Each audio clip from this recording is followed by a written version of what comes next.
ఇంద్రుడు అన్నాడు, ఈ పిల్లవాడిని పడగొట్టింది నేనే.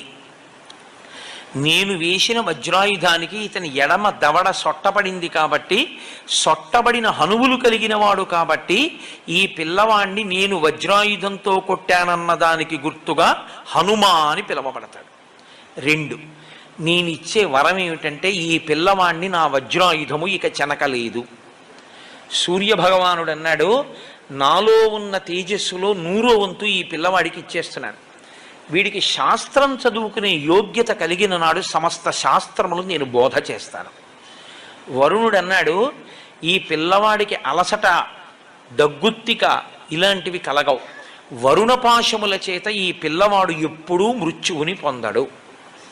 యమధర్మరాజు గారు అన్నారు, నా శక్తి 2 రకములుగా ఉంటుంది. 1 రోగము, 2 మృత్యువు. ఈ 2 లోకంలో ప్రవేశపెడతాను నేను. నా అనుగ్రహం చేత ఈ పిల్ల